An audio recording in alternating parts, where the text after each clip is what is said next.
During a high society event, a wheelchair-bound heir is publicly rejected by the woman he loves because of his disability.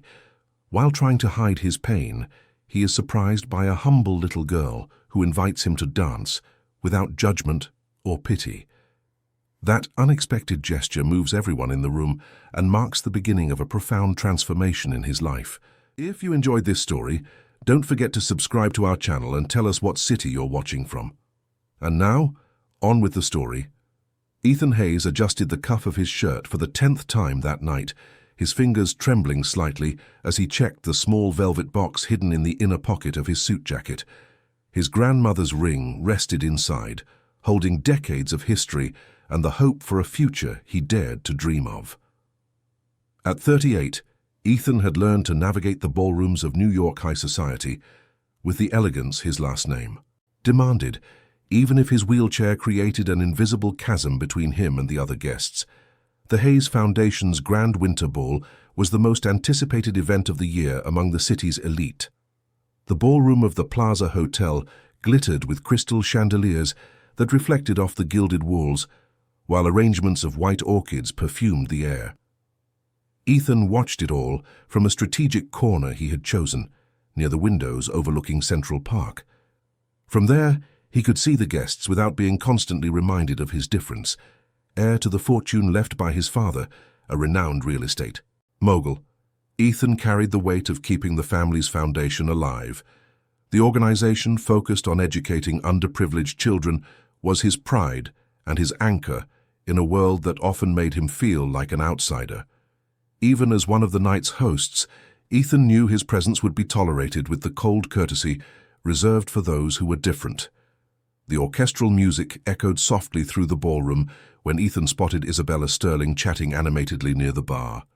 Her blonde hair was swept into an elegant chignon, and her navy blue dress highlighted her slender silhouette.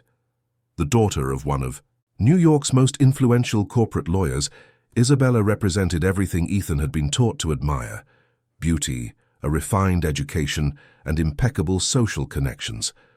Over the last 6 months, they had built a cordial friendship. Isabella was one of the few people who didn't show obvious discomfort in his presence, who discussed art and literature with genuine intelligence, and who even included him in her conversation circles at social events. For Ethan, who had spent years observing the lives of others from a distance, this closeness was a rare gift. Taking a deep breath, Ethan guided his chair toward the bar, greeting acquaintances along the way. The responses were polite but brief. Forced smiles vanished as soon as he passed, and Ethan could feel the stares that followed him, filled with a mixture of pity and unease. It was always like this. Even in a custom-tailored Armani suit, even with the straight posture he'd maintained since he was young, even with all the financial prestige he carried, his wheelchair was still the first thing people saw. "Ethan, so good to see you." Isabella approached with a smile that seemed genuine. "You look wonderful tonight." "Thank you, Isabella. You're radiant as always." Ethan smiled, feeling his heart race. "The party is beautiful, don't you think?" "It's marvelous. Your foundation always throws the best events." She accepted a glass of champagne from a passing tray. "I was just talking to Michael about the new exhibit at the MoMA. You have to come with me next week." Ethan nodded, but his attention was divided. Every word from Isabella sounded like music, but he was watching her gestures, searching for signs that she might return the feelings he had developed for her. The way she lightly touched his arm when she laughed, the way her eyes sparkled when they talked about subjects they both enjoyed, the way she seemed to truly listen when he spoke, all of it fueled the hope growing in his chest. "Isabella," Ethan interrupted gently when there was a pause in the conversation. "Could you join me on the terrace? I'd like to talk to you about something special." For an instant, something in Isabella's expression shifted. A flicker of something indefinable passed through her eyes before the smile returned. "Of course, Ethan. The terrace garden must be lovely with all this lighting." They left the ballroom for the terrace that opened, onto the hotel's gardens. The New York night was mild, and the city lights created a romantic backdrop Ethan had imagined many times. Towering potted ferns swayed gently in the cool city breeze, and the distant hum of the city created a perfect soundtrack for the moment he had meticulously planned. "This place always calms me down," Ethan commented, guiding his chair near an ornamental fountain. "Away from all that commotion, we can really talk." Isabella walked to the edge of the fountain, trailing her fingers through the illuminated water. "It really is peaceful out here." "What did you want? To talk to me about, Ethan?" Ethan felt his mouth go dry. His hands grew damp inside the Italian leather gloves he always wore to formal events.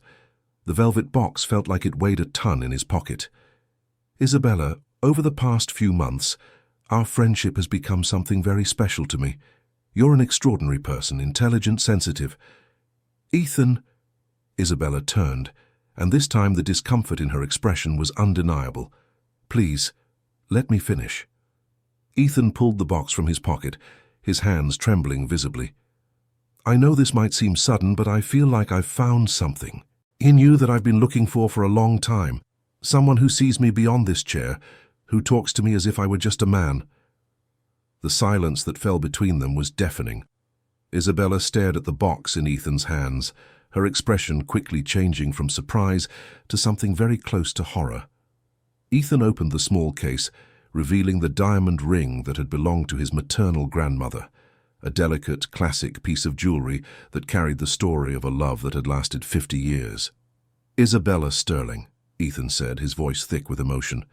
"Will you marry me?" Isabella's reaction was immediate and devastating. She recoiled as if she'd been physically struck, her hands flying instinctively to her chest. "Ethan, no. I can't. I don't understand," Ethan murmured, the hope in his chest rapidly dissolving. "I thought, the way we talk, the way you—" "Ethan, you're a wonderful man, you really are," Isabella began, but her voice carried a coldness Ethan had never noticed before. "But I can't. I could never live my life with someone who doesn't walk." The words hit Ethan like physical blows. He slowly closed the box, his fingers losing all their strength.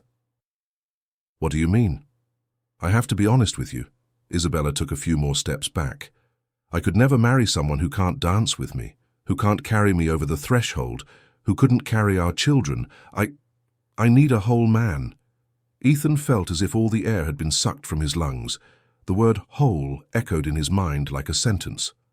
Whole, as if he were broken, defective, less than a man. "Isabella, please," he started, but she was already walking back toward the ballroom. "I'm sorry, Ethan, I'm truly sorry, but I can't pretend to feel something I don't. You deserve honesty, at least that much." Ethan was left alone in the garden, the closed box still in his trembling hands.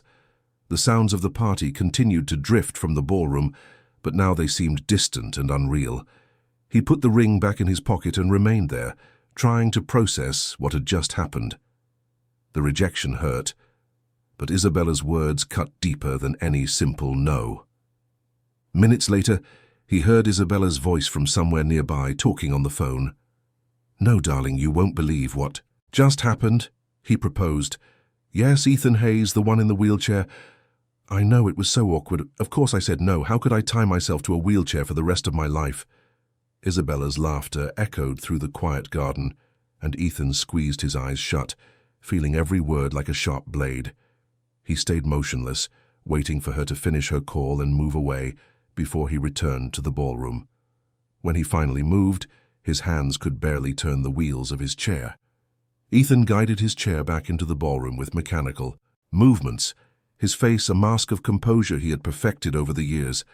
The chandelier lights seemed brighter now, the party sounds more jarring, as if the entire room was conspiring to amplify his pain.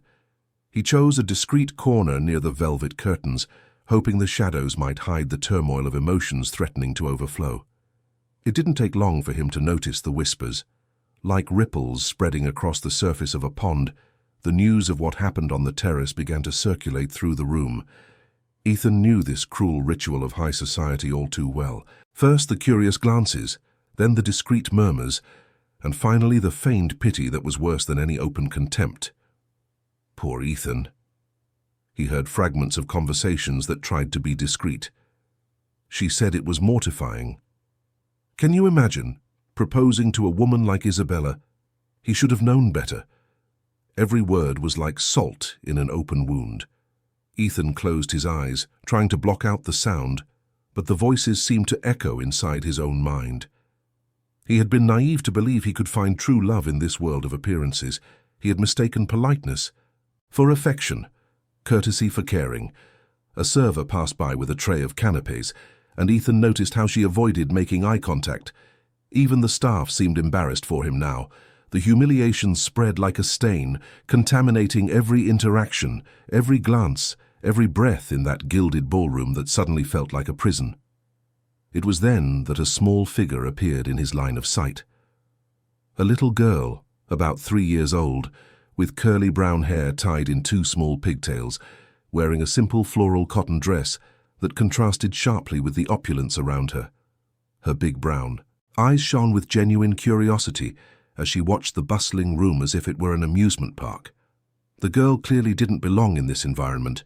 Her dress, though clean and well cared for, was obviously from a department store. Her little patent leather shoes were slightly scuffed at the toes, and she carried a small rag doll that had seen better days. It was obvious she had slipped away from someone's supervision and was exploring this new world with the fascination only a child could have. She stopped in front of Ethan's chair, tilting her head to the side with the innocent curiosity that precedes all of a child's big questions. Her eyes showed no fear, pity, or discomfort, just pure, simple interest. "Why are you sad?" she asked with the sweet, direct voice that only children possess, with no pretense or false courtesy. Ethan blinked, surprised. "I'm not sad," he answered automatically, but his voice came out weaker than he intended. The little girl shook her head with determination. "Yes, you are. You're making the same face my mummy makes when she thinks I'm not looking. It's the sad face."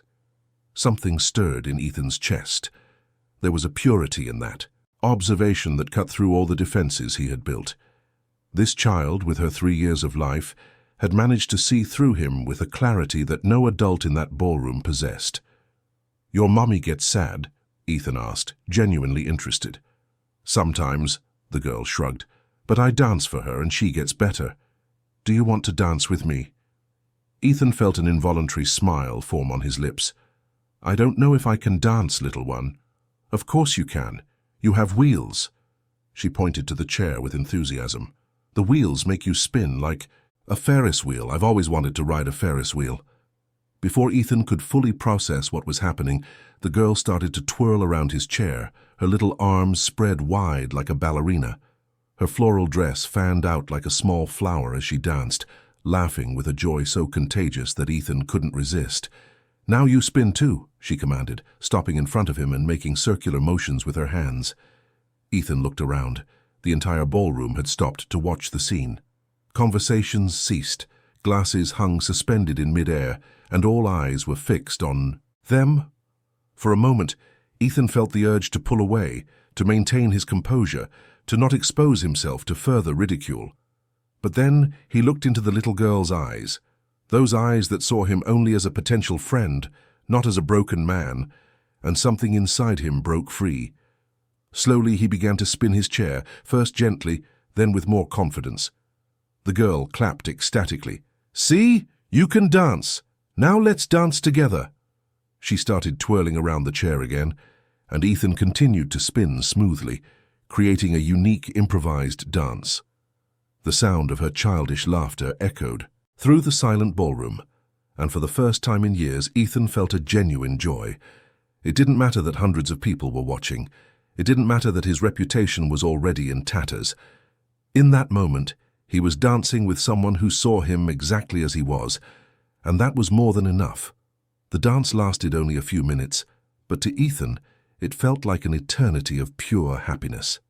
When they finally stopped, they were both laughing, and the girl ran to hug his arm.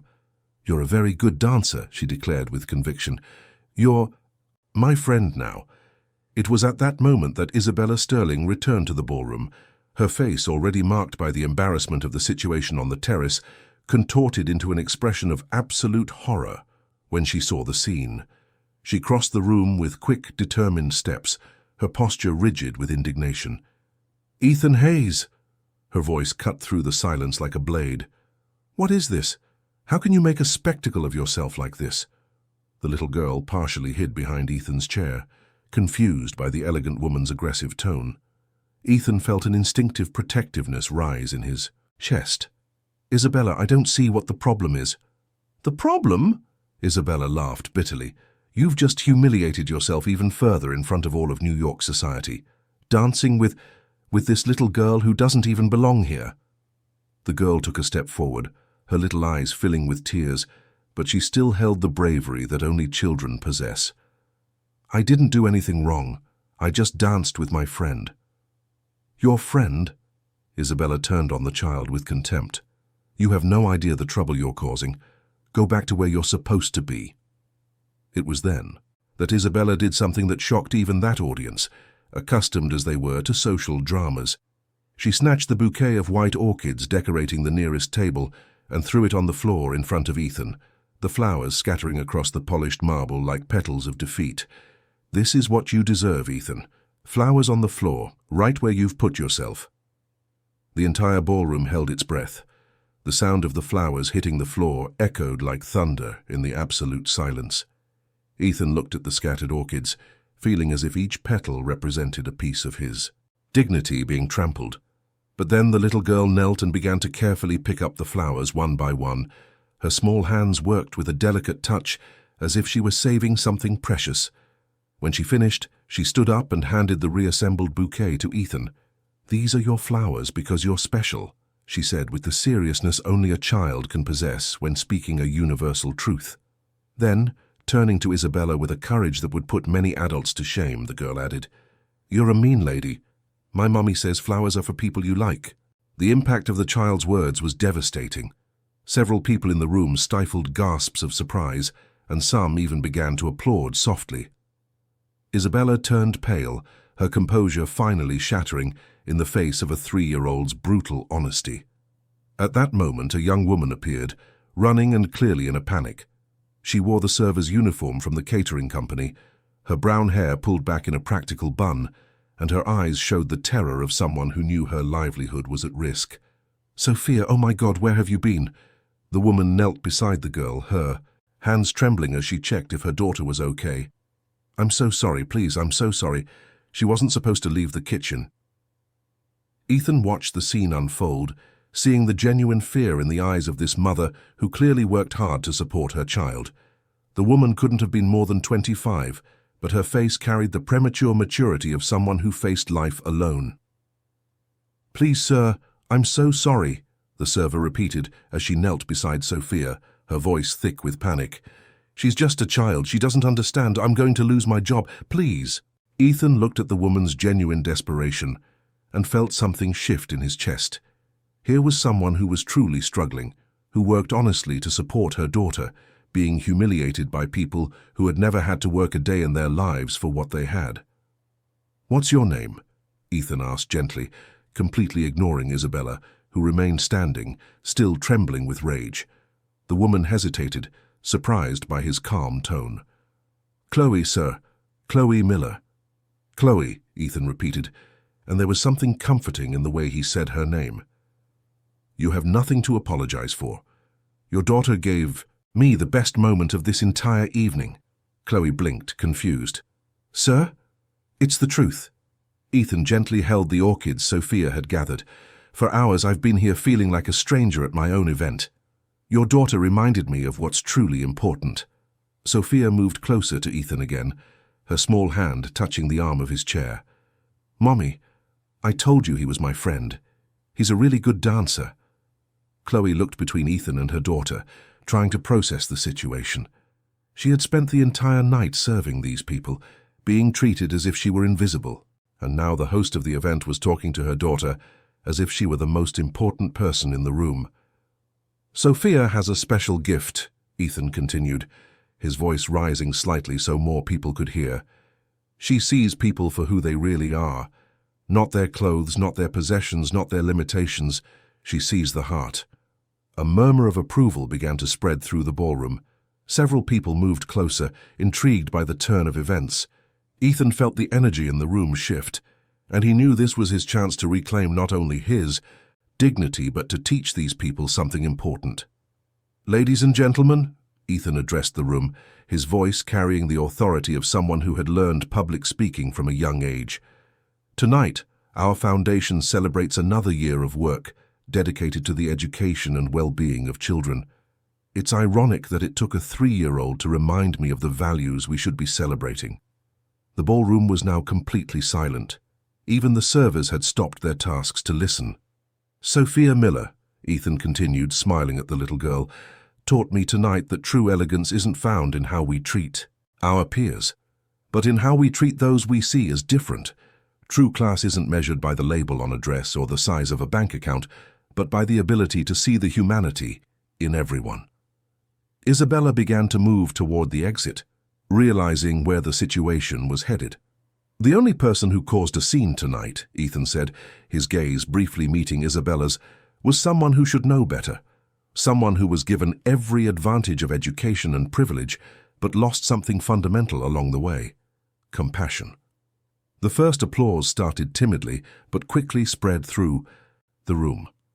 Chloe stood up slowly, her cheeks flushed with emotion and embarrassment. She wasn't used to being the center of attention, much less in a positive way. "Chloe," Ethan turned to her again, "I'd like to talk to you about a proposal. Would it be possible for us to meet in the next few days?" I don't know, sir. I work almost every day." "It's about work, actually," Ethan smiled. "An opportunity that might interest you and Sophia." Isabella Sterling crossed the ballroom toward the exit, her face rigid with humiliation. Some guests discreetly moved out of her path, and she could feel the whispers that were now about her. In a matter of minutes, she had gone from being the victim of an awkward situation to the star of her own social downfall. The rest of the evening unfolded in a completely different way than Ethan had imagined. Instead of being avoided, he found himself surrounded by people genuinely interested in talking to him. The story of his dance with Sophia spread quickly, and many guests approached to congratulate him on the elegance with which he had handled the situation. Chloe returned to work, but now with Sophia safely in her care. The little girl, tired from the night's excitement, slept in her mother's arms as she finished her tasks. Ethan watched from a distance, noticing how Chloe worked with efficiency and dedication, always making sure her daughter was comfortable. When the party finally came to an end, Ethan approached Chloe again. "Can I give you a ride home? It's the least I can do after all this commotion." Chloe hesitated. "Thank you, sir, but we take the subway. We don't want to be a bother." "It's no bother at all. In fact, it would be my pleasure." During the drive to the borough where Chloe lived, Ethan learned more about her life. She was only 24, had been working events for 3 years to support Sophia, and was studying accounting at night when she could afford daycare. She lived alone with her daughter in a small but cozy apartment in Queens. "Sophia's father?" Ethan asked delicately. "Left us when he found out I was pregnant," Chloe answered without bitterness, just stating facts. "Said he was too young to be a father. It was for the best. Sophia and I will manage on our own." Ethan admired the strength of this young woman who carried responsibilities that many people in his social circle could never bear. 2 days later, on Monday morning, the phone at Elite Catering Services rang with a call that would leave the entire staff perplexed. "Good morning," said the assistant on the other end of the line. "I'm calling from the Hayes Foundation. Mr. Ethan Hayes would like to make a proposal to one of your employees." Sandra, the company's manager, nearly dropped her coffee mug. "A proposal?" "Yes, he would like to hire Chloe Miller to work exclusively at his residence with her salary triple what she currently earns, plus full benefits for her and her daughter." Sandra had to ask the assistant to repeat the information. Chloe Miller was one of her best employees, but also one of her most unassuming. She had worked events for years, always punctual and efficient, but had never drawn any special attention from a client. What could have happened at the ball on Saturday? "May I speak with Chloe about the offer?" the assistant continued. "Mr. Hayes would like to meet with her later this week." Sandra looked through her office window to the area, where Chloe was organizing materials for the next event. The young woman was working with her usual focus, with no idea that her life was about to change completely. I'll talk to her," Sandra replied, still processing the information. "But may I ask the reason for this proposal?" Mr. Hayes was very impressed with Chloe's character and dedication. He believes she would be an excellent addition to his household staff. After hanging up, Sandra sat for a few minutes, trying to understand the situation. Ethan Hayes was known for his discretion and selectivity. He had never made such an offer to any employee from any company. What had Chloe done to deserve such attention? Chloe was folding linens when Sandra approached with an expression she couldn't decipher. "Chloe, I need to talk to you." "Did I do something wrong, Sandra?" Chloe asked immediately, her mind flashing back to the incident on Saturday night. "Quite the opposite." Sandra sat down next to her. "I just received a very interesting phone call about you." Chloe felt her stomach drop. "About Saturday? I swear it wasn't my fault. Sophia ran out of the kitchen and—" "Chloe," Sandra interrupted gently. "Ethan Hayes wants to hire you." The silence that followed was absolute. Chloe blinked a few times as if she hadn't understood the words. "Hire me? For what?" "To work at his home, exclusively, for triple your salary." Chloe felt the floor disappear from under her feet. Triple her salary meant she could stop working nights. It meant Sophia could have a better education. It meant possibilities she had never dared to dream of. But it also meant something that made her deeply suspicious. Why would a wealthy man make such an offer to someone like her? Chloe spent 3 sleepless nights pondering the offer. Lying on the small sofa bed in her 1-bedroom apartment, she watched Sophia sleep in the single room they had turned into a child's space filled with creativity and very little money. Toys made from cardboard boxes shared space with a few books donated by a neighbor, and the walls were decorated with drawings Sophia made at daycare. Ethan's offer was too good to be true, and that made her deeply suspicious. Rich men didn't offer triple salaries to waitresses without ulterior motives. Chloe had learned to distrust anything that seemed too easy. Life had taught her that easy. Things always came with hidden costs. But when she thought about the overdue electric bill, the daycare tuition she could barely afford, the nights she spent studying accounting after working all day, the offer started to make sense. Even if there were strings attached, maybe it was a chance to give Sophia something she'd never had. Stability. On Thursday, Chloe called the number Sandra had given her. The assistant answered on the first ring, as if she had been waiting for her call. "Mr. Hayes will be very happy to hear you've accepted," the woman said. "He'd like to discuss the details with you in person. Would this afternoon be possible?" Chloe took the day off work and dressed in her most formal outfit, a simple black skirt and a white blouse she saved for special occasions. Sophia, curious about where they were going, held her mother's hand tightly as they walked through the marble lobby of one of the most luxurious buildings on Park Avenue. Ethan's penthouse occupied the entire top floor. When the elevator doors opened directly into the foyer, Chloe felt as if she had stepped into another world. The space was elegant but cold, decorated with expensive furniture that looked like it had never been truly used. Abstract paintings hung on pristine white walls, and large windows offered a spectacular view of Central Park. Ethan greeted them personally, his chair gliding smoothly across the hardwood floor. He was more relaxed than Chloe remembered from the ball, wearing a navy blue polo shirt and stylish jeans. "Chloe, Sophia, welcome," he said with a genuine smile that eased some of Chloe's tension.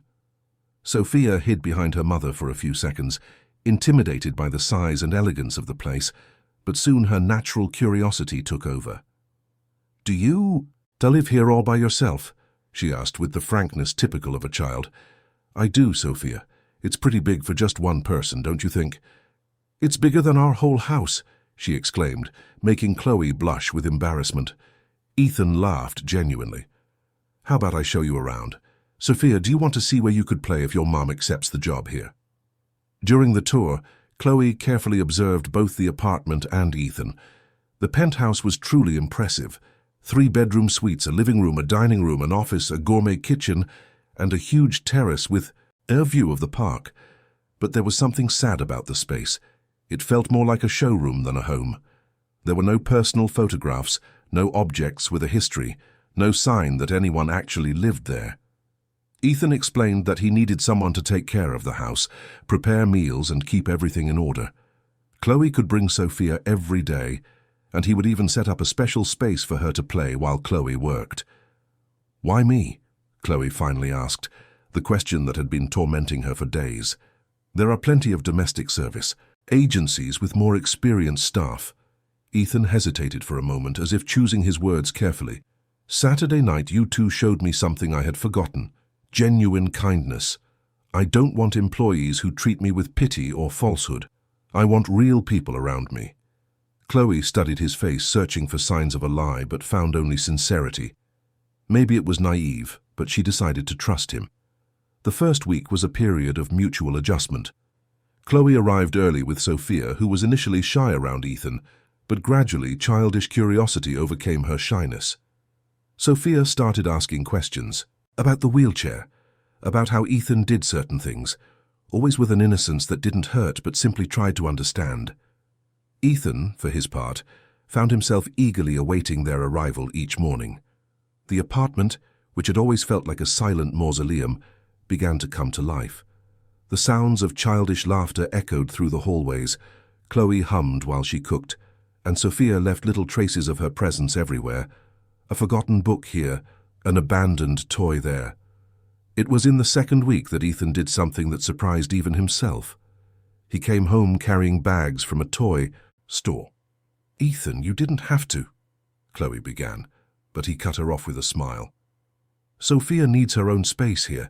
If she's going to spend her days with us, she should feel at home." They transformed one of the spare bedrooms into a child's paradise.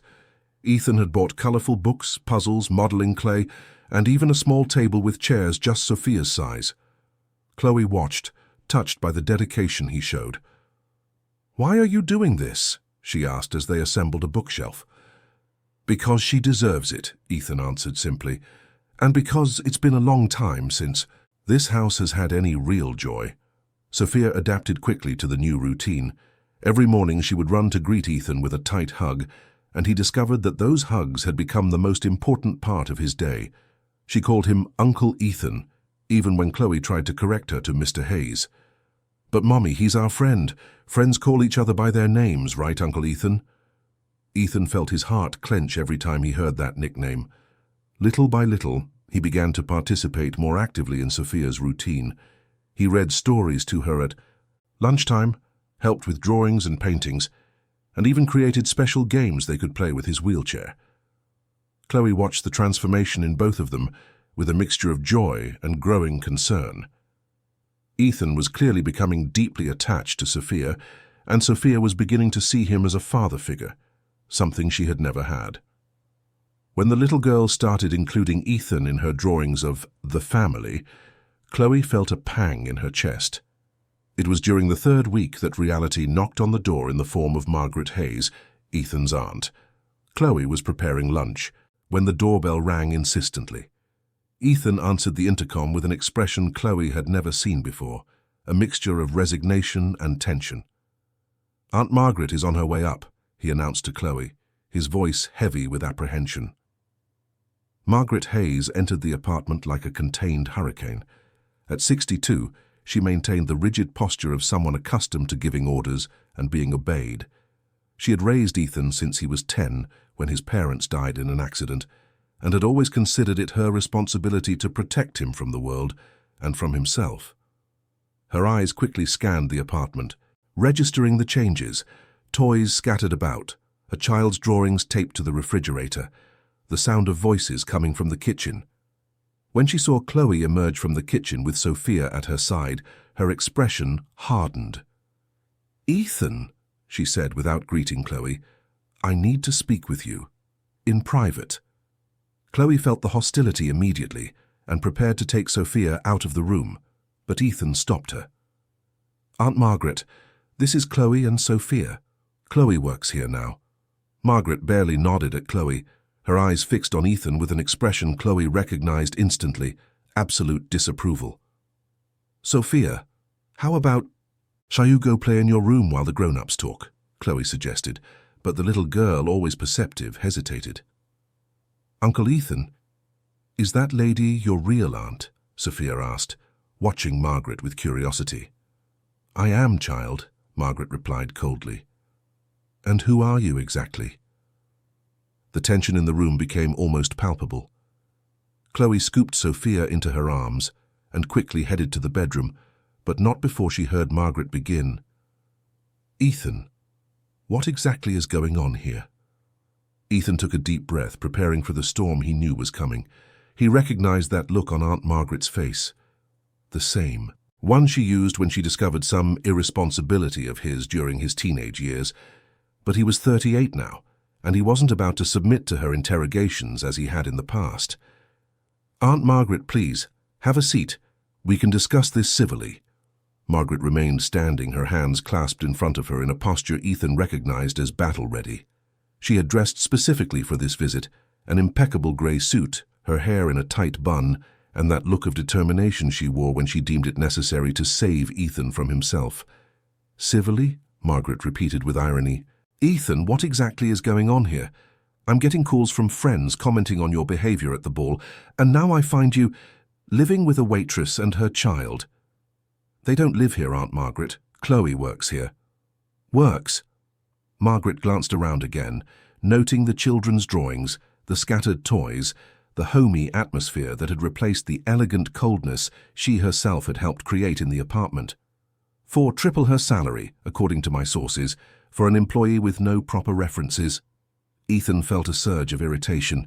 "How do you know about her salary?" "I have my ways." Margaret walked to the window, looking out at the view as if assessing a bad investment. "Ethan, you're an intelligent man, but you've always been naive when it comes to people. This woman clearly saw an opportunity. An opportunity for what, exactly? To take advantage of your emotional vulnerability." Margaret turned to him, her voice filled with the authority of someone who had spent decades protecting Ethan from the world. "You've just come out of a humiliating situation with that Sterling girl.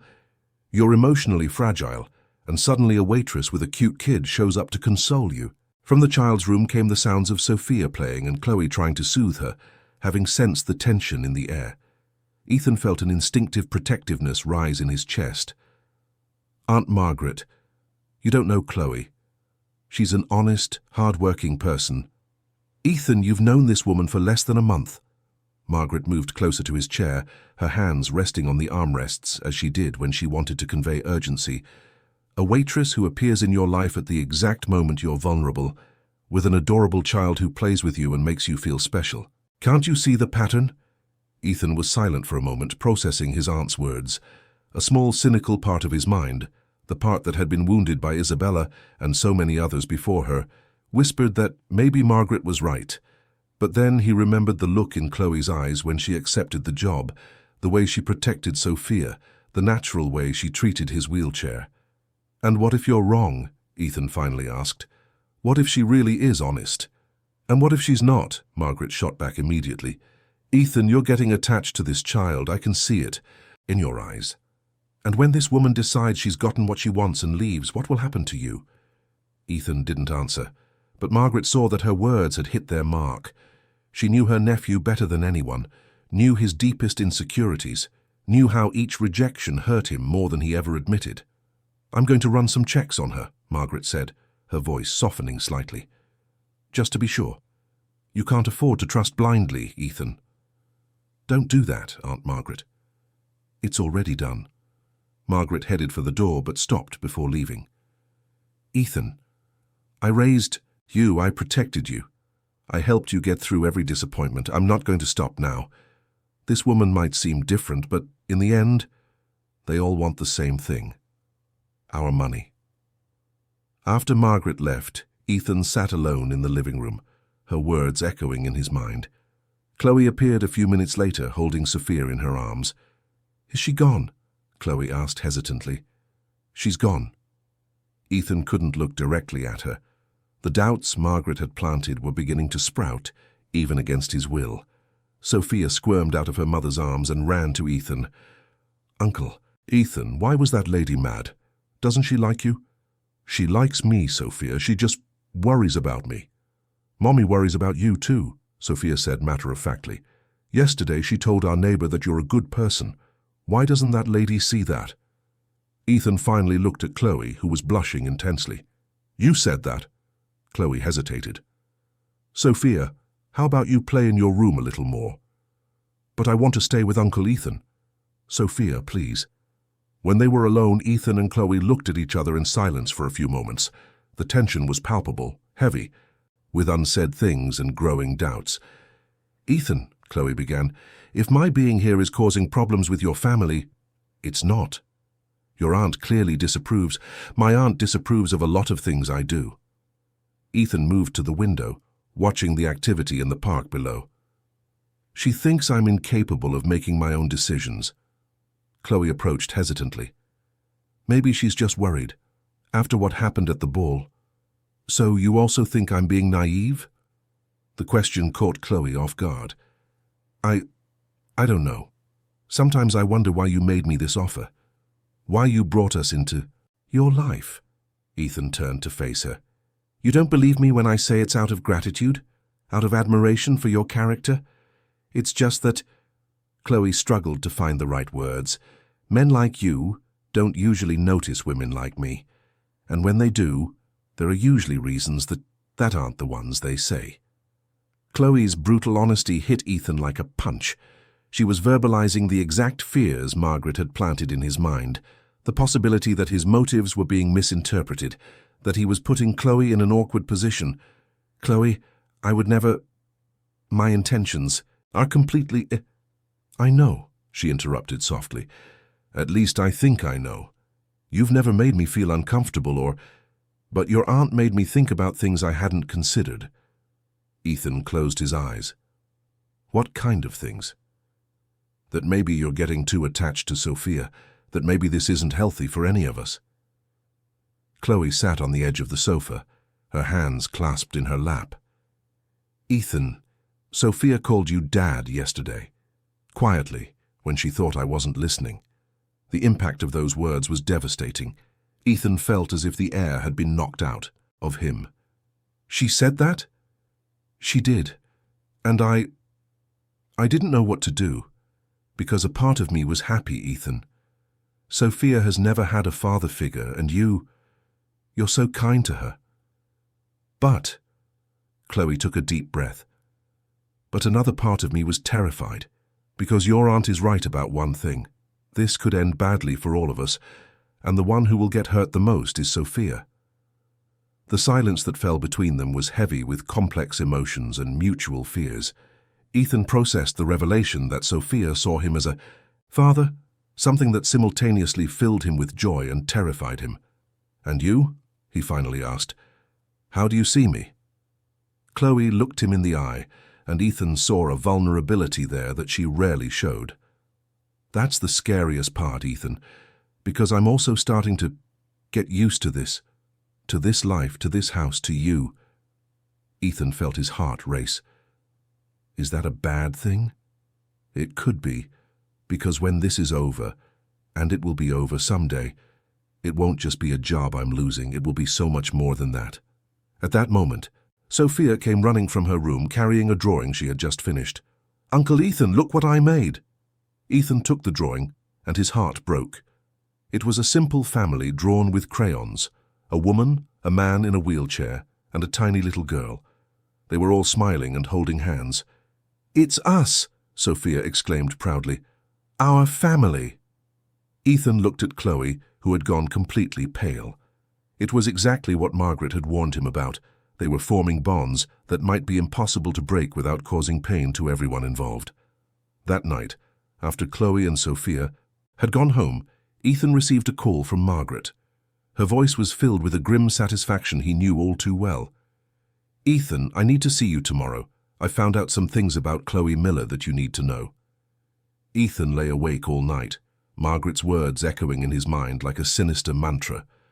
I found out some things about Chloe Miller that you need to know.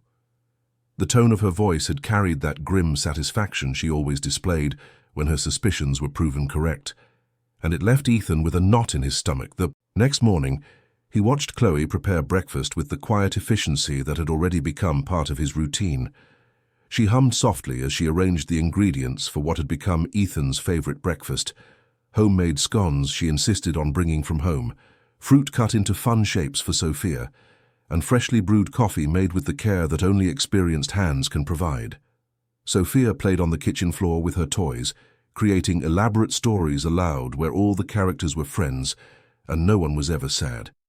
Ethan watched her and felt his heart ache. How could he look at this innocent child and imagine that her presence here was part of some calculated plan? "Ethan, are you okay?" Chloe asked, noticing his distant expression. "You've barely touched your coffee." "I'm fine," he lied, forcing a smile that didn't even convince himself. "Just thinking about some work stuff." Chloe studied him for a moment, her maternal instincts picking up on nuances his words tried to hide. "Are you sure? You seem different today." "I'm fine, Chloe, really." But Ethan wasn't fine. With every glance from Chloe, every smile from Sophia, Margaret's words grew louder in his mind. He had scheduled the meeting for that afternoon at the Foundation's office, neutral territory, where he could maintain some control over his own reactions. When he arrived at the office, Margaret was already waiting for him, seated in the leather armchair that faced his desk. She had brought a thick, well-organized manila folder, a sign that she had dedicated considerable time and resources to her investigation. "Ethan," she greeted him with a formal nod. "Thank you for coming." "Let's just get to it, Aunt Margaret. What did you find?" Margaret opened the folder carefully like a lawyer presenting crucial evidence in a trial.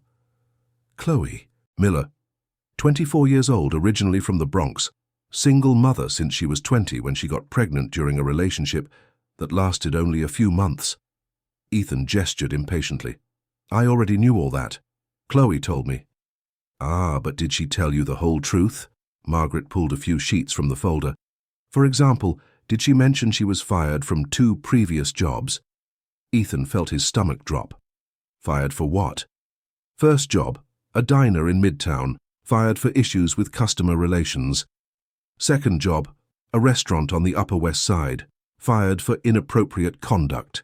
"What does that mean exactly?" Margaret leaned back in her chair, satisfied to have captured Ethan's full attention. "I spoke with her former employers personally. In the first case, Chloe got romantically involved with a married customer. In the second, she was accused of trying to seduce the owner's son." Ethan felt like he'd been punched in the gut. That doesn't make any sense.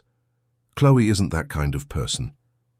"Ethan," Margaret leaned forward, her voice taking on a maternal, protective tone. "Are you seeing the pattern? An attractive young single mother who uses her situation to gain the sympathy of men in positions of power, and now she's in your home with full access to your life." "Stop." Ethan held up a hand, trying to process the information. "Even if that's true, it doesn't mean she—" "Doesn't mean what?" Margaret pulled out more papers. "Do you want to see her financial records? Piles of debt? Her bank account always overdrawn? Past due bills? Ethan, this woman was desperate when you came into her life." Ethan closed his eyes, trying to block out the words that were embedding themselves in his mind like poisoned splinters. Every piece of information made a terrible, logical kind of sense. Chloe really was in financial trouble. She really had accepted the job with a speed that could seem suspicious. She really had adapted to a life of luxury with impressive ease. "And there's more," Margaret continued relentlessly. "I spoke with her neighbors. Chloe has had other relationships since her daughter was born, always with men in a better financial position than her. An accountant, a bank manager, a junior lawyer." "That doesn't prove anything." "Doesn't it? Ethan, wake up. This woman has a clear pattern of behavior. She uses her daughter to trigger men's protective instincts. She gets close gradually, gains their trust, and then—" Margaret paused dramatically. "Then she makes herself indispensable, until she gets what she wants." Ethan abruptly pushed away from his desk, moving to the window that overlooked the city. Below, life went on as normal. Cars passed, people walked, the world kept spinning, while his was silently falling apart. "And the child?" he asked, his voice hoarse. "The child is the perfect tool, Ethan. Adorable, in need of a father figure, trained to elicit exactly the kind of reaction you had. Do you think it was a coincidence that she showed up at the ball on that specific night?" Ethan turned to face her. "Are you suggesting it was planned?" I'm suggesting that Chloe Miller knew exactly where you would be that night, knew about your situation with Isabella Sterling, and seized the opportunity. The catering company itself confirmed that Chloe volunteered to work that specific event, even though she wasn't originally scheduled. Ethan's world began to spin. Every memory of that night now took on a sinister tone in the light of Margaret's revelations. The encounter in the garden, the improvised dance, the brave defense Sophia had made of him. Could it all have been part of a carefully orchestrated plan? "Aunt Margaret," he said finally, his voice barely a whisper, "what do you think I should do?" Margaret stood up and walked over to him, placing a hand on his shoulder with the protective gesture she'd used since he was a child. "You need to get away from them, Ethan, before you get hurt even more, before this situation spirals completely out of control." Ethan returned home that afternoon with a heavy heart and a mind in turmoil. When he entered the apartment, he was greeted by the familiar sounds that had become the soundtrack to his new life. Chloe humming in the kitchen, Sophia laughing at something only she found funny, the clatter of pans, and the aroma of home-cooked food. For a moment, he almost managed to ignore everything Margaret had told him. He almost managed to lose himself in the illusion that this was real, that he had finally found something genuine in his life. But then Chloe appeared in the living room, smiling with a naturalness that now seemed rehearsed. "How was your day? You look tired." Ethan watched her with new eyes, searching for signs of falsehood, trying to detect calculation behind every affectionate gesture. It was complicated. "Want to talk about it?" Chloe sat on the sofa, appearing genuinely concerned. "Sometimes it helps to share your problems." Sophia came running in, carrying a new drawing. "Uncle Ethan, I made you flying. Want to see?" Ethan took the drawing mechanically. It was a version of him with wings, smiling broadly, flying among colorful clouds. At the bottom, in a child's shaky handwriting, it said, "My Uncle Ethan is a superhero." "Do you like it?" Sophia asked anxiously. "Mommy helped me write it." Ethan looked at Chloe, who was blushing slightly. "It was her idea," Chloe explained. "She said you saved her from being sad, so you must be a superhero." For a moment, Ethan felt his heart break. Was this exactly the kind of thing an innocent child would do, or exactly the kind of manipulation Margaret had described? "It's very nice, Sophia," he managed to say, his voice sounding strange to his own ears. Chloe studied him more closely. "Ethan, are you sure you're okay? You seem different since yesterday." "I'm fine," he repeated, but this time he didn't even try to sound convincing. The rest of the afternoon passed in a palpable tension. Ethan found himself watching Chloe's every move, Sophia's every word, searching for evidence of dishonesty. Every smile seemed forced, every touch calculated. The paranoia Margaret had planted grew like a weed, poisoning every moment that should have been joyful. When it was time for Chloe and Sophia to leave, Ethan didn't even get up to say goodbye as he usually did. "Bye, Uncle Ethan." Sophia ran to hug him. "See you tomorrow." Ethan returned the hug, but it was brief and distant. Sophia frowned, confused by the change in his behavior. "Uncle Ethan, don't you want to play with me tomorrow?" "Of course I do, Sophia. See you tomorrow." Chloe watched the interaction with growing concern. At the door, she hesitated. "Ethan, if I did something to bother you..." "You didn't do anything, Chloe. Good night." After they left, Ethan was alone in his apartment, which suddenly felt like the silent mausoleum it had been before. He was still holding Sophia's drawing, trying to decide if those wings represented genuine love or calculated manipulation. His phone rang. It was Margaret. "Ethan, how did the rest of the day go?" "Confusing," he admitted. "That's normal. The truth always hurts at first, but you need to get away from them before it's too late." "And how do I do that, Aunt Margaret? How do I look at that child and tell her she can't come here anymore?" Margaret was silent for a moment. "Sometimes, Ethan, doing the right thing is the hardest thing. But if you don't act now, all of you will get hurt much more in the future." After hanging up, Ethan sat in the darkness of his living room, Sophia's drawing still in his hands. For the first time in weeks, the apartment was completely silent. And for the first time in weeks, Ethan hated that silence. The following days became an emotional minefield that Chloe navigated with growing distress. Ethan had changed overnight, transforming from a warm, welcoming man into someone distant and watchful, as if he were constantly evaluating her every word, every gesture, every smile. Chloe arrived each morning with the same enthusiasm as always, but she found a different Ethan. He was still polite, still paid her salary on time, still allowed Sophia to play around the house, but there was an icy look in his eyes that hadn't been there before. Sophia's morning hugs were met with hesitation, conversations at meals became monosyllabic, and Ethan began to isolate himself in his office for most of the day. "Doesn't Uncle Ethan like me anymore, Mummy?" Sophia asked on the 5th consecutive morning of Ethan's strange behavior. They were in the kitchen, and Ethan had barely nodded at her when they arrived. Chloe felt her heart break at the confusion in her daughter's eyes. "Of course he does, sweetie. Maybe he's just worried about work." But Chloe knew it wasn't work. Something deeper was going on, something Ethan wasn't willing to share. She constantly wondered if she had done something wrong, if she had crossed some invisible line, if she had misread the signs of friendship she thought she had received. The situation worsened when Ethan started avoiding being alone with them. Whenever Chloe tried to start a more personal conversation, he would find an excuse to walk away. When Sophia asked to play with him, Ethan would invent urgent commitments. The house, which had become a warm, lively home, reverted to a cold, formal space where Chloe felt more and more like an intruder. On Friday of that terrible week, Chloe couldn't take it anymore. After putting Sophia down for a nap in her special corner, a habit Ethan had started for when they needed to stay late, she knocked on his office door. "Ethan, can we talk?" He looked up from the papers he was pretending to read and nodded for her to come in. Chloe closed the door behind her and remained standing, her hands nervously clasped in front of her. "What is it, Chloe?" "I should be asking you that." Chloe took a deep breath, gathering her courage. "Ethan, what's going on? You've completely changed since your aunt's visit." Ethan leaned back in his chair, his face a mask of studied neutrality. "I don't know what you're talking about." "Yes, you do. You barely speak to us. You avoid being near Sophia. You act like we're a problem you don't know how to solve." "Chloe, you're exaggerating." "Am I?"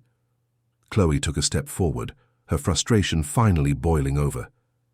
"Ethan, Sophia has spent the entire week asking if she did something wrong. A 3-year-old child is blaming herself for your mood swings that she can't understand." Ethan looked away, unable to maintain eye contact. "Maybe it's for the best." "Best how?" "Maybe I got too involved. Maybe we all got too involved." Chloe felt as if she'd been slapped. "What are you talking about?" Ethan got up from his chair and moved to the window, his back to Chloe. "Chloe, have you ever stopped to think about what we're doing here?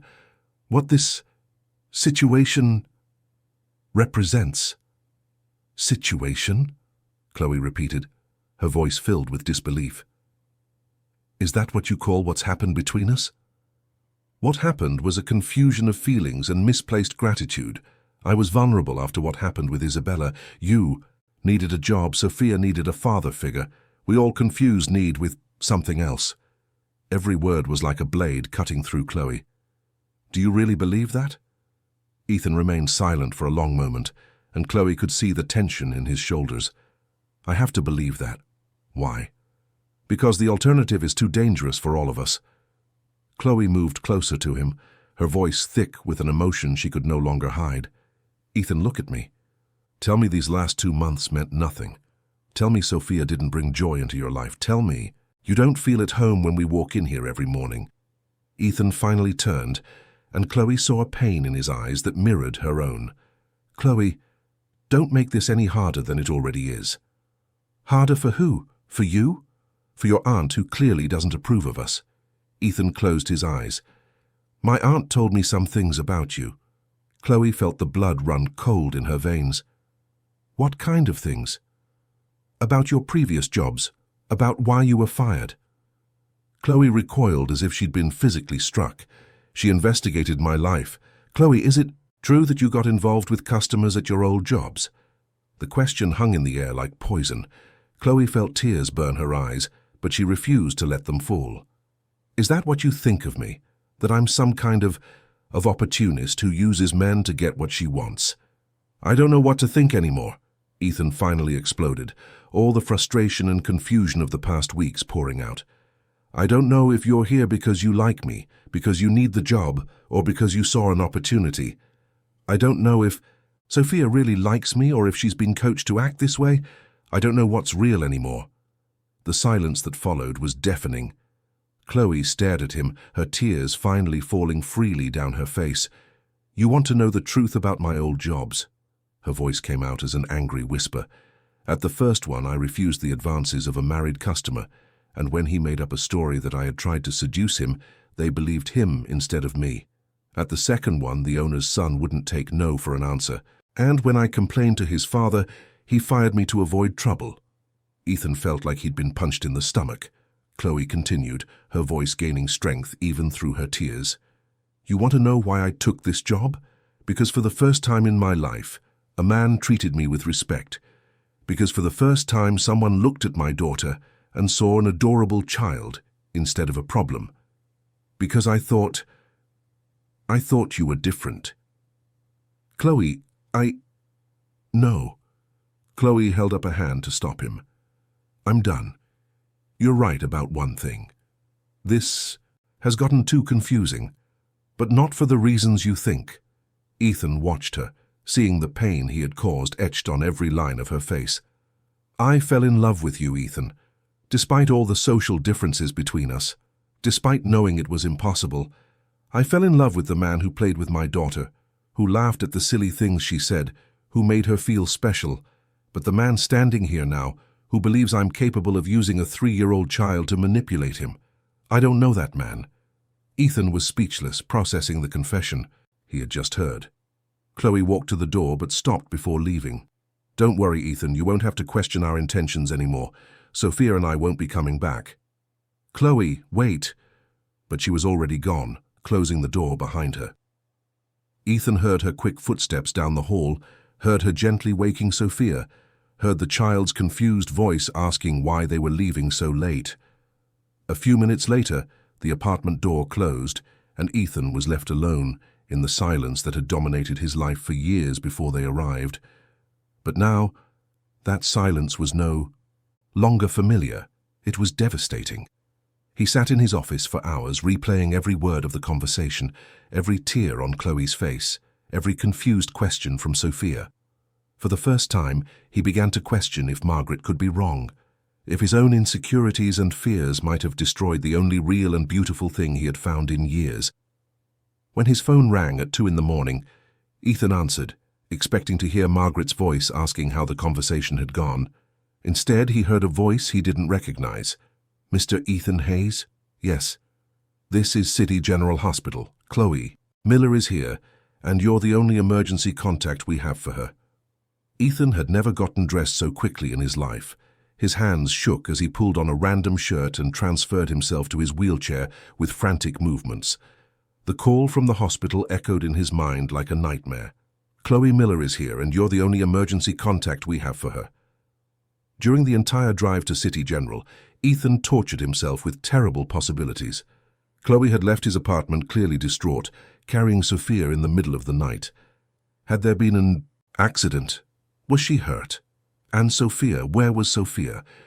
When he arrived at the hospital, Ethan went straight to the information desk, his voice nearly failing him. "Chloe Miller. I got a call. Mr. Hayes?" A nurse approached him. "This way, please." Ethan followed her down the white, antiseptic-smelling corridors, his heart pounding so hard he was sure everyone could hear it. The nurse led him to a private room where Chloe was sitting in a chair, holding a sleeping Sophia in her lap. She wasn't injured, at least not physically. "Chloe?" Ethan approached hesitantly. "What happened? Are you okay?" Chloe lifted her face, and Ethan saw that her eyes were red and swollen from crying. She looked exhausted, vulnerable, as if all the strength that held her up had been drained away. "Ethan? You came?" "Of course I came. The hospital called me, said I was your emergency contact. What happened?" Chloe took a deep breath, adjusting Sophia, who continued to sleep soundly. Sophia got sick on the bus, a high fever, vomiting, she was burning up. I had nowhere to go. I don't have health insurance and the clinic was closed. I remembered you gave me your card. When I started working, told me to use it for emergencies. Ethan felt a wave of relief knowing it wasn't an accident, but it was immediately replaced by guilt. How is she now? Better. It was a virus. The doctor said it should pass in a few days. But Chloe swallowed a sob. I didn't have money for a cab back. I couldn't pay for the treatment. I told the receptionist you would cover the bill, but I didn't know if... After our conversation, Ethan felt as if he'd been punched. He had spent hours tormenting himself with doubts and insecurities while Chloe was facing a medical emergency alone, without resources, taking a sick child to a public hospital in the middle of the night. Chloe, of course I would pay. I would always pay. Sophia is... He stopped, the words caught in his throat. Sophia is special to me. Chloe finally looked him in the eye. Even after everything that happened tonight? Even believing I'm an opportunist? Ethan closed his eyes, the pain of his own stupidity hitting him full force. Chloe, I need to tell you something about what my aunt said about my reactions. You don't have to explain anything, Ethan. I get it. People like me don't usually become part of the world of people like you without ulterior motives. No. Ethan moved closer, his voice filled with urgency. Chloe, you don't understand. The problem wasn't you. The problem was me, my own fears. Chloe watched him in silence, waiting for him to continue. My whole life, people have looked at me in one of two ways, with pity or as an opportunity. My disability made me suspicious of any genuine show of affection. When Isabella rejected me so cruelly, it confirmed all my fears about being incomplete. Ethan paused for a moment, fighting back emotion. And then you two came into my life. Sophia, who treated me like I was just a fun friend. You, who talked to me like I was just a man. For the first time I felt normal. Ethan. But when my aunt brought that information, when she fed my insecurities, I panicked. Not because I believed you were dishonest, but because I was afraid it was true. I was afraid to find out that this happiness was artificial, because losing it would have been devastating. Chloe remained silent, processing. His words. Chloe, you said you fell in love with me. I need you to know that I fell in love with you too, for your strength, your dedication, your ability to find joy in simple things, for how you raised Sophia to be so generous and brave, for how you made me feel like I could be part of a real family. Tears began to stream down Ethan's face. But I destroyed everything because of my own fears, and I almost lost you because of it. Chloe stood up carefully, still holding Sophia, and moved closer to Ethan's chair. How you didn't lose anything? How can you say that after how I treated you? Because I understand, Chloe said softly. Ethan, do you think I wasn't scared? Do you think there weren't nights I lay awake wondering if I was dreaming too big? If a woman like me could really be part of a man like you's life? Ethan looked at her surprised. The difference is, I chose to trust. I chose to believe that the feelings I saw in your eyes were real, and I'm choosing to believe it now. Sophia stirred in her mother's arms, her feverish eyes fluttering open. Uncle Ethan? Her voice was hoarse. You came to see me? Ethan felt his heart break and mend all at once. Of course I did, little one. Are you feeling better? A little. Mommy said I was really sick. Sophia squirmed out of Chloe's arms and threw herself into Ethan's. I missed you today. Why were you mad at me? Ethan hugged the little girl tightly, breathing in the familiar scent of her hair. I wasn't mad at you, Sophia. I could never be mad at you. I was confused, but I'm not anymore. Are you going to be my Uncle Ethan again? Forever, Ethan promised, looking at Chloe over Sophia's head. 3 hours later, they were back at Ethan's apartment.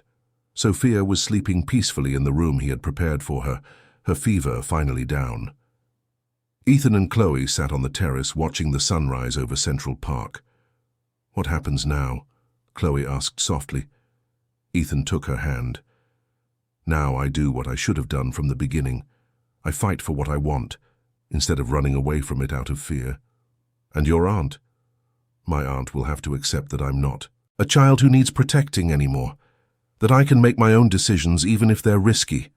Chloe smiled for the first time in days. It is risky. Why? Because I really did fall in love with you, Ethan Hayes, and I plan on staying here forever if you'll let me. Ethan kissed her hand gently. I was hoping you'd say that. When Sophia woke up later, still a little feverish but visibly better, she found them making pancakes together in the kitchen. Without hesitation, she ran to hug Ethan's legs. Uncle Ethan, are you really part of our family? Now? Ethan looked at Chloe, who nodded with a smile. Yes, Sophia. Now I'm really part of the family. So can I call you Dad? Ethan felt tears well up in his eyes. It would be an honor, little one. Sophia clapped with joy and went back to her drawing, where she had already scribbled a new version of the family. Ethan, Chloe, and her, all holding hands under a bright yellow sun. That afternoon, when Margaret called to find out how the decisive conversation with Chloe had gone, Ethan answered with a firmness she hadn't heard in his voice since he was a teenager. Aunt Margaret, Chloe, and Sophia are my family now. You can either accept that and be a part of our lives, or you can keep trying to protect me from a happiness you can't understand. The choice is yours. Margaret was silent for a long moment. Finally, she said, Ethan, I hope you know what you're doing. I do, Aunt Margaret. For the first time in a long time, I know exactly what I'm doing. 2 months later, Ethan officially adopted Sophia. The process was quick. Chloe had enthusiastically agreed, and there was no biological father to contest it. On the day of the hearing, Sophia wore a new dress Ethan had bought especially for the occasion and carried a drawing where she had written "Family" in giant, colorful letters. When the judge asked Sophia if she understood what was happening, she answered with the seriousness only a child can possess.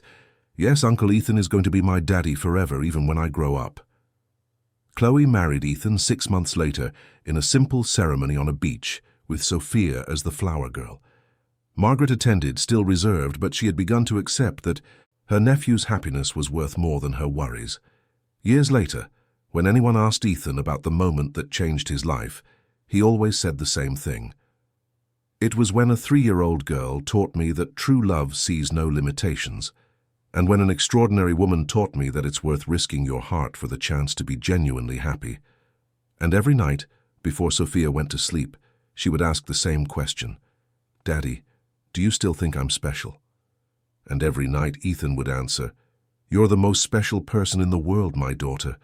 You, too, are the most special people in the world. On the wall of Sophia's room, lovingly framed, was the first drawing she had ever made of the family. 3 simple crayon figures, holding hands, smiling under the sun.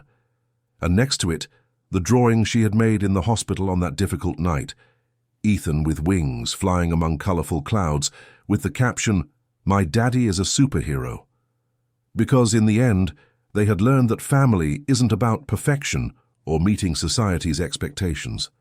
Family is about choosing to love every day, about finding strength in one another, and about creating a home where each person can be exactly who they are, without fear and without masks.